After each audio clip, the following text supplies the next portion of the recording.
রাতপুর নামের ছোট্ট একটা গ্রাম, শহর থেকে দূরে, চারপাশে তালগাছ, বটগাছ আর পুরনো ভাঙা মন্দির। বছরটা 1986। সেই গ্রামের এক সাধারণ পরিবারে থাকত ঋতু। বয়স তখন 14 কি 15। পড়াশোনায় ভালো, হাসি খুশি মেয়ে। কিন্তু সেই বছরের কালী পূজার রাতে তার জীবনের মোড় ঘুরে যায়। সেদিন বিকেলে পূজার আয়োজন হচ্ছিল গ্রামের পুরনো বটগাছের নিচে। ঋতু স্কুল থেকে ফিরেই মাকে বলে, মা, আমি পূজা দেখতে যাব। মা একটু ভয় পেয়েছিলেন, বললেন, একা যাস না মা, সন্ধ্যা নামছে। কিন্তু মেয়ের জেদকে সামলায় ঋতু তবুও চলে গেল পূজা দেখতে। বিকেল গড়িয়ে সন্ধ্যা, তারপর রাত। ঋতু ফিরল ঘরে, কিন্তু হাঁটতে কেমন জানি খুঁড়িয়ে। মা জিজ্ঞেস করলেন, কি হয়েছে ঋতু, তুই খুঁড়িয়ে হাঁটছিস কেন? ঋতু হালকা হেসে বলল, মা, কিছু না, মেলায় একটু হোঁচট খেয়েছিলাম, হয়তো পায়ে লেগেছে। কেউ তখন ভাবতেও পারেনি এটাই ছিল এক ভয়ানক ঘটনার শুরু। রাত নামল, কুকুরের ডাক শোনা যাচ্ছিল, আর সেই রাত থেকেই ঋতুর জীবনে অন্ধকার নেমে এলো।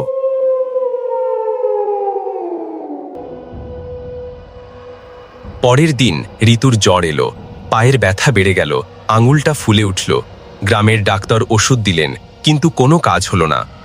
3 দিন পর ঋতু বলল, মা, আমার পায়ের আঙুলটা নড়াতে পারছি না। সবাই ভেবেছিল সাধারণ আঘাত, কিন্তু কয়েকদিন পর ঋতু এক ভয়ানক স্বপ্ন দেখল। রাতে ঘরের অন্ধকারে সে দেখে এক বিশাল কালো দেহের মহিলা, চুলগুলো ছড়ানো, মুখে লাল টিপ, গায়ে কালো শাড়ি, লাল পাড়। সে বসে আছে পূজার সেই বটগাছের ডালে, আর নিচু গলায় বলে উঠল, রাগান্বিত ভারী কণ্ঠে, চিনতে পারছিস আমাকে? আমার চুলে পা দিয়েছিলি তুই, তোর শাস্তি হবে মৃত্যু। তারপর হঠাৎ হাহা করে হাসতে থাকে সেই মহিলা। একটা হাসি যা মানুষ নয়, দানবের হাসির মতো শোনায়। ঋতু চিৎকার দিয়ে ঘুম ভাঙে, ঘেমে একদম ভিজে গেছে, নিঃশ্বাস নিতে পারছে না।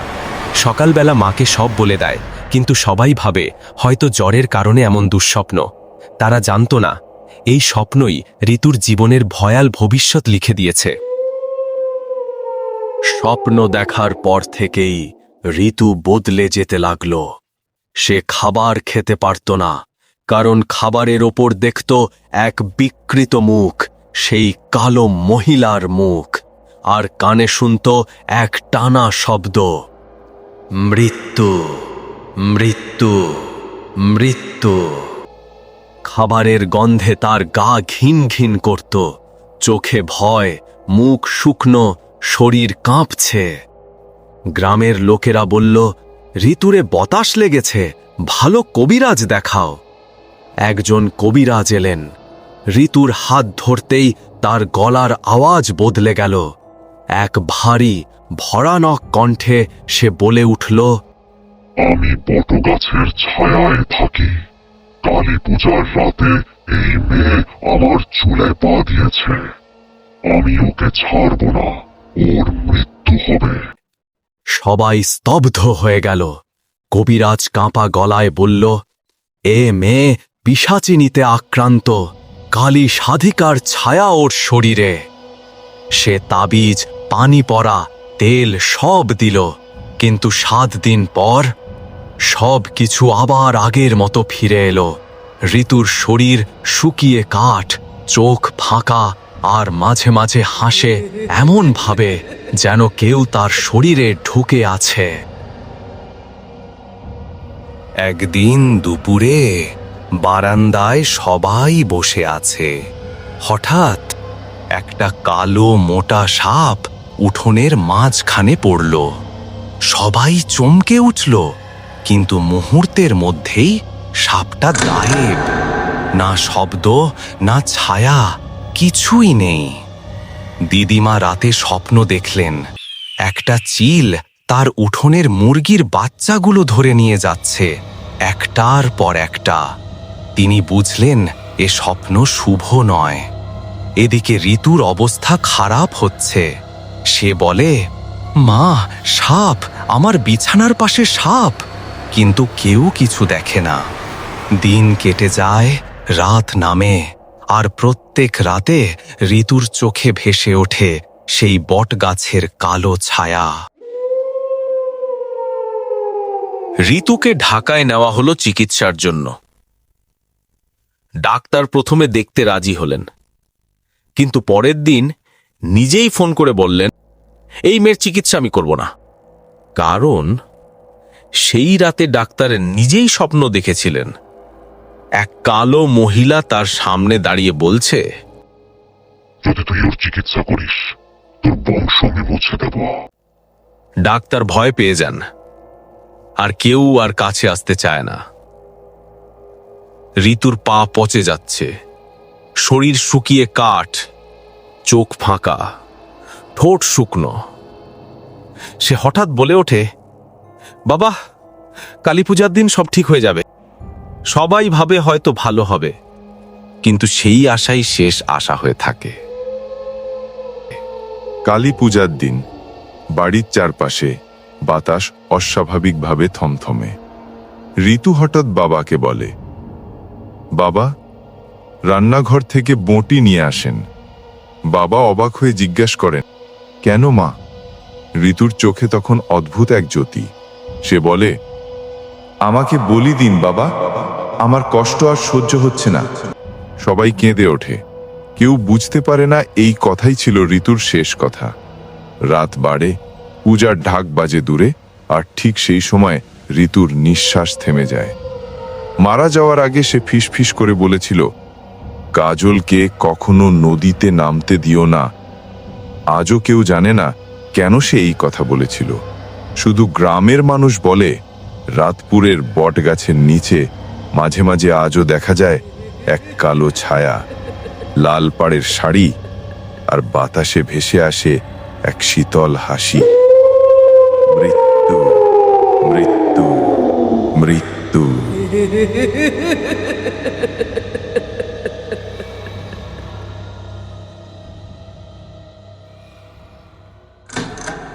আসসালামু আলাইকুম প্রিয় শ্রোতারা, আমি সায়েম রেজা ফ্রান্সের লিওন শহর থেকে বলছি। আমি এখানে একটি ছোট গ্রোসারি শপ চালাই। আমার দোকানের ওপরের তলায় অনেকেই থাকে, আর প্রায় সবার সাথেই আমার সম্পর্কটা বেশ ভালো। একজন গ্রাহক আছে, আমার নাম রিকার্ডো মার্টিন, দেশ পেরু। চেহারায় সবসময় ক্লান্তি লেগে থাকে, কারণ সে রাতে কাজ করে। প্রতিদিন সন্ধ্যা 7টার দিকে কাজে যায় আর ফিরে আসে পরদিন দুপুর নাগাদ। যাওয়ার আগে প্রায়ই আমার দোকান থেকে জুস, পানি বা সফট ড্রিঙ্ক কিনে নিয়ে যায়। একদিন ঠিক কাজের আগে এলো, কিছু জিনিস কিনল, তারপর তাড়াহুড়ো করে চলে গেল। কিছুক্ষণ পর দেখি তার ব্যাগটা আমার ক্যাশ কাউন্টারের পাশে পড়ে আছে। আমি ভেবেছিলাম হয়তো কেউ ভুলে রেখে গেছে, তবুও কৌতূহলবশত ব্যাগটা খুলে দেখি। ভেতরে জামাকাপড়, একটা ছোট বই, আর এক অদ্ভুত লোহার তৈরি ধর্মীয় প্রতীক। ক্রসের মতো দেখতে, কিন্তু ভারী, ঠান্ডা ধাতুর। আর একটা অদ্ভুত পুরনো গন্ধ বের হচ্ছিল। 2 দিন পর সকালে রিকার্ডো দোকানে এলো। ব্যাগটা দেখে চমকে উঠে বলল, এই ব্যাগটা না পাওয়ার কারণে আমি গতকাল কাজে যাইনি।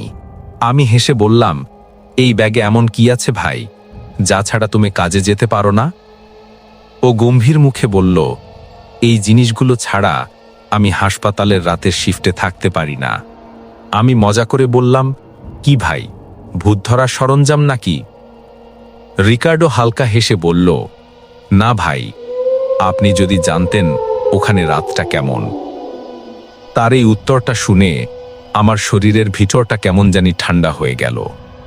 রিকার্ডো কাজ করে সেন্ট মেরিয়ন মেডিকেল সেন্টারে, পুরনো একটা হাসপাতাল, শহরের একদম প্রান্তে, যেখানে রাখা হয় মৃত্যুশয্যায় থাকা রোগীদের।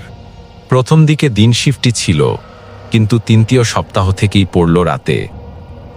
একজন সহকর্মী ওকে বলেছিল, ভাই, রাত 1টা বাজলেই সাবধান, কখনো একা থাকবেন না, সবসময় কারো চোখের সামনে থাকার চেষ্টা করবেন।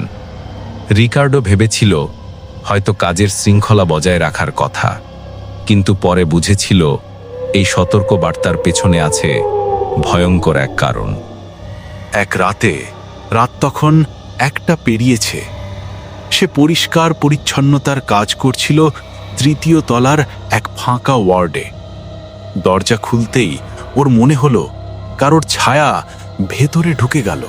ও ভাবল হয়তো সহকর্মী কেউ, কিন্তু আলোটা তখনও জ্বলছিল না। হঠাৎ চারপাশে ঠান্ডা একটা হাওয়া বইল। ওর নিঃশ্বাসে যেন বরফের কণা জমে গেল।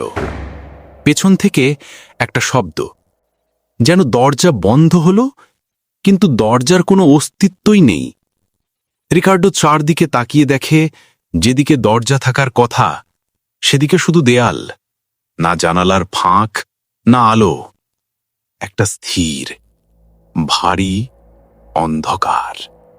তার বুক ধুকপুক করতে লাগলো। ও দৌড়াতে চাইল, কিন্তু পা যেন পাথর।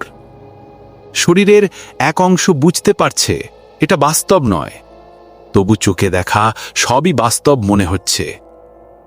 ঠিক তখনই দরজার বাইরে থেকে সহকর্মীদের আওয়াজ শোনা গেল, রিকার্ডো, দরজা খুলো। ও চিৎকার করতে চাইল, কিন্তু গলা শুকনো, শুধু হালকা গোঙানির মতো আওয়াজ বের হচ্ছে। কয়েক সেকেন্ড পর দরজাটা হঠাৎ খুলে গেল, লাইট জ্বলে উঠল। 2 সহকর্মী ওকে মেঝেতে বসে থাকতে দেখে হতভম্ব। তারা বলল, তুমি নাকি ওখানে বসে দুলছিলে আর নিজের সাথে কথা বলছিলে অচেনা ভাষায়? রিকার্ডো কিছু বলতে পারল না, শুধু কাঁপছিল। সেদিন ওকে রেস্টরুমে পাঠানো হয়, আর পরের 2 দিন ছুটি দেয়া হয়। 2 দিন পর আবার ডিউটিতে ফিরে আসেও। মনটা শান্ত রাখতে সারাদিন ঘুমিয়েছিল। রাতের শিফটে গিয়ে ঠিক আগের মতোই কাজ শুরু করে। রাত তখন প্রায় 2:30। ওর খুব বাথরুম চাপল। বাথরুমটা হাসপাতালের পুরনো অংশে, যেখানে কমই কেউ যায়। ভেতরে ঢুকে দরজা বন্ধ করল। জানালাটা অল্প খোলা ছিল, বাইরে থেকে ঠান্ডা বাতাস ঢুকছিল। ও হাত বাড়িয়ে জানালাটা বন্ধ করতে গেল, কিন্তু জানালাটা নিজে থেকেই নড়তে শুরু করল। বাতাসের চাপে নয়, যেন কেউ বাইরে থেকে জোরে টানছে। রিকার্ডো 2 হাত দিয়ে ঠেলে ধরল জানালাটা। চাপটা আরও বেড়ে গেল। তারপর সেই শব্দ, যেন ধাতব কিছু কাঁচে নখ দিয়ে আঁচড়াচ্ছে। তারপর কাঁচের ওপারে এক মুখ দেখা গেল, চেনা নয়। চোখ দুটো অস্বাভাবিক লালচে, আর ঠোঁট ছুঁয়ে এক বিকৃত হাসি। ওর মুখ কাঁচে ঠেকানো, আর আঙুল দিয়ে জানালায় থাপ্পড় দিচ্ছে। রিকার্ডো চিৎকার করতে চাইল, কিন্তু গলা থেকে কোনো আওয়াজ বের হলো না, শুধু একটা দম বন্ধ করা গোঙানি। বাইরে সহকর্মীরা দৌড়ে এলো। ওরা দরজায় ধাক্কা দিতে লাগলো, রিকার্ডো, তুমি ঠিক আছো? কিন্তু ভেতরে ও শুধু কাঁপছিল, আর মুখের সামনে সেই হাসিটা ক্রমে মিলিয়ে যাচ্ছিল। কয়েক সেকেন্ড পর দরজা খুলে যায়। ওকে ভেতর থেকে উদ্ধার করে সহকর্মীরা। তারা বলল, তুমি ভেতরে 5 মিনিট ধরে অদ্ভুতভাবে চিৎকার করছিলে, কিন্তু শব্দটা মানুষের মতো ছিল না। পরের দিন হাসপাতালের ডিরেক্টর এসে বললেন, এই ঘটনাগুলো নতুন নয়, এই বিল্ডিংয়ে এমন বহুবার হয়েছে। তখন রিকার্ডো বুঝল, তার ব্যাগে রাখা সেই লোহার ক্রসটা কোনো ধর্মীয় সাজসজ্জা নয়, বরং হাসপাতালের পুরনো এক প্রথা, রাতের প্রহরীদের সুরক্ষার প্রতীক। ওদের প্রত্যেককে রাতে জামার সাথে ক্রস ঝুলিয়ে রাখতে হয়, আর কেউ একা বাথরুমেও যেতে পারে না। এরপর থেকে তারা জোড়ায় জোড়ায় কাজ করে। তবু রিকার্ডো বলে, মাঝে মাঝে রাতে যখন বাতাস থেমে যায় আর দূরের অন্ধকারে একটা ঠান্ডা ছায়া নড়ে ওঠে, তখনও মনে হয় ওটা এখানেই আছে।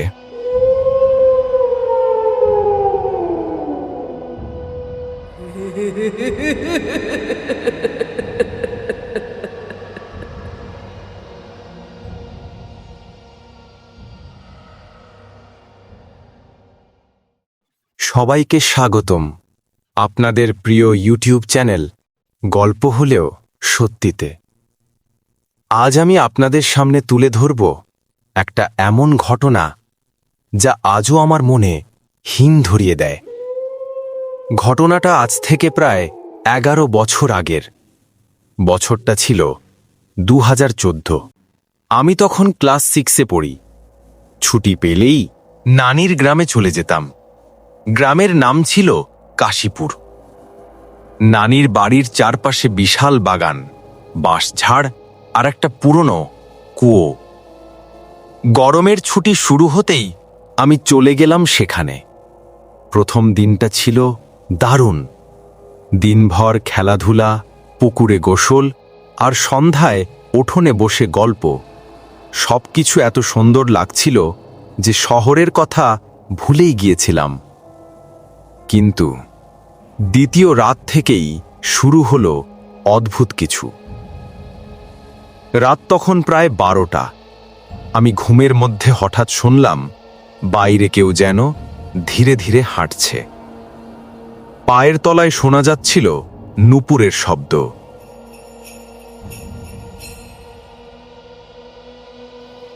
প্রথমে মনে হলো ভুল শুনছি, কিন্তু না, শব্দটা থামছে না, বরং আরো কাছে আসছে। ঠিক আমার জানালার পাশেই যেন কেউ হাঁটছে। ভয়ে আমি নানিকে ডাকলাম। নানি এসে শোনার চেষ্টা করলেন, কিন্তু তিনি কিছুই শুনলেন না। বললেন, তুই ঘুম যা রে, এসব কিছু না। আমি ভেবেছিলাম তাই বোধহয় ভুল শুনেছি। কিন্তু পরের রাতেও একই ঘটনা। রাত 10টার দিকে ঘুমাতে গিয়েই শুনলাম নূপুরের সঙ্গে এবার শোনা যাচ্ছে কেউ যেন উঠোন ঝাড়ু দিচ্ছে। আমি চুপ করে রইলাম। বুকের ভেতর ভকভক করছে। জানালা খুলে দেখব কিনা ভেবে পাচ্ছিলাম না। অবশেষে সাহস করে তাকালাম বাইরে। দেখি একজন কুঁজো মহিলা সাদা শাড়ি পরে উঠোন ঝাড়ু দিচ্ছে। তার মুখ দেখা যাচ্ছিল না, শুধু নূপুরের ঝংকারটা কানে আসছিল বারবার।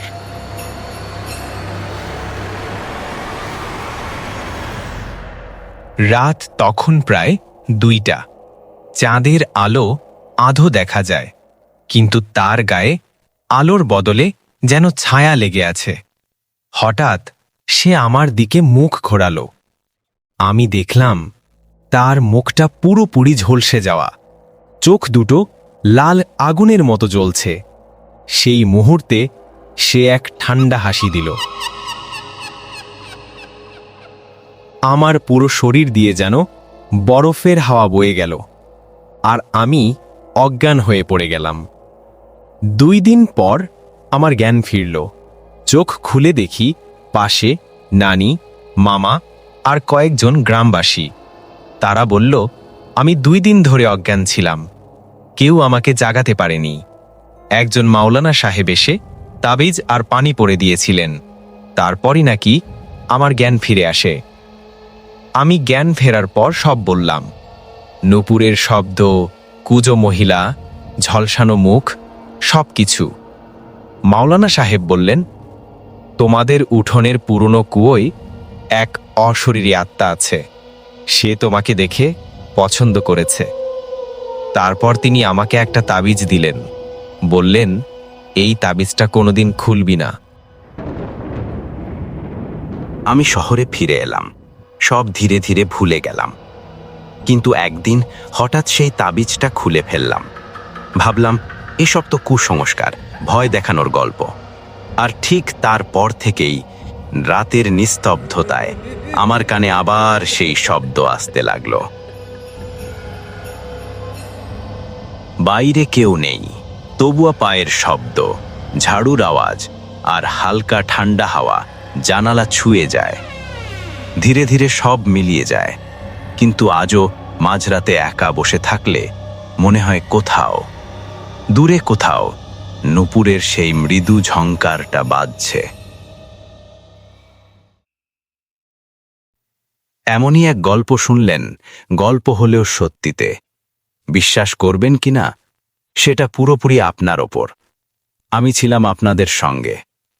অবশ্যই সাবস্ক্রাইব করে আমাদের সঙ্গে থাকবেন, কারণ আরও অনেক গল্প, যেগুলো গল্প হলেও সত্যি।